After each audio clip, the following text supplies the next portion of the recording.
Now you have your niche. The next thing to do is to pick an actual product. From there, you can find the manufacturer to help you provide it. The important thing here is there should always be a clear synergy between your branding, your ethos, and your product. That is to say, you should have a real affinity with the product and be selling it as an extension of your mission statement.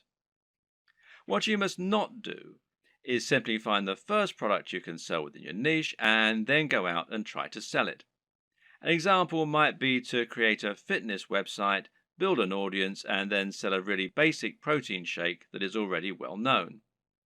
Can this work? Well, sure it can, but why would people bother to buy from you when there are countless other sites where they can find the exact same thing, or when they can buy it down their local high street? Likewise, if you're selling a product that is obviously not your own and is so generic, it can actually hurt your trustworthiness. It's clear that you're trying to make money, which isn't a bad thing in itself, but you're not offering any unique value in return. You're just saying, oh yeah, and why not buy this generic product while you're here?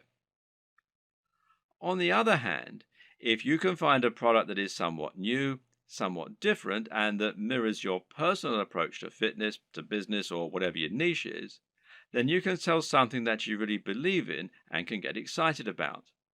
And this is something that will come across and make itself apparent for your visitors too.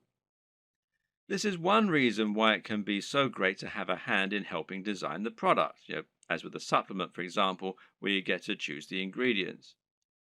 Similarly, you can make money from selling a product that is a little lesser known and that you find particularly interesting and exciting. The best brands will be the ones that can grow with you. Find a company that's doing something new and exciting and express that you'd like to work with them. From there, you can then focus on growing and building your business.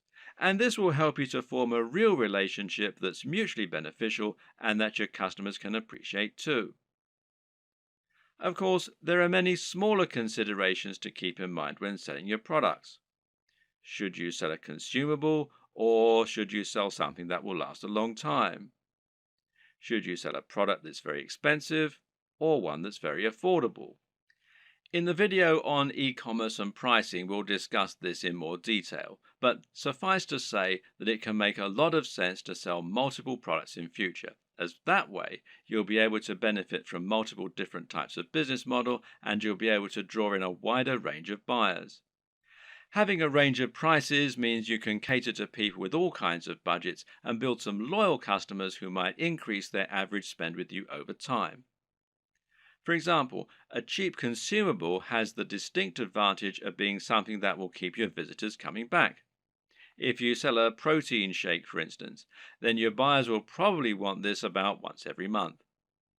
If you provide a reliable service and appealing prices, then this is an excellent way to get repeat business and to have a recurring income, which in turn will be highly convenient by letting you make more concrete plans for your budgeting, etc. Another option is to run a box business. Now, these are businesses that sell selections of products on a recurring basis. Someone will subscribe to your business and you'll send them a package containing a set number of products each month. This could be a range of different items or it could be one thing. Loot Crate, for example, is a business that sends pop culture merchandise to comic book and games fans. Part of the fun of this service is that they never know exactly what they're going to get, but it will always be something interesting and exciting. Then again, you also get men's grooming services that send the same selection of consumable razors, shaving foams, etc. to their customers every month. This is a different way to create your dropshipping business, one that allows you to add some real extra value and also to promote the products of your partners in an exciting way. There are many other ways you can add value too, whether it's providing freebies like some kind of PDF, offering the best discounts, or somehow upgrading the product you're offering before it reaches the customer. Whatever you decide, the big question to ask yourself is, what value are you providing? What are you offering on top of the products themselves? How are you providing value not only for the customers, but also for the suppliers?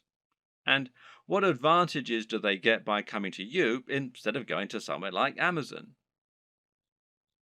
Finally, of course, you need to ask yourself what types of products will sell well. And this is particularly important when you first start out and you perhaps only have one item to begin with. If you're going to begin your store with just one item, then it's highly important that this one item be something that will sell well and get your business off to the best start. And the best way to do this is to pick something that has a very clear function and which is easy to explain. Solve the problem that your visitors have. What do people in this niche need? And how can you solve that issue for them? If you can answer this, you should have no problem selling your first item as long as it's well made and as long as you're persuasive enough to make it sound amazing.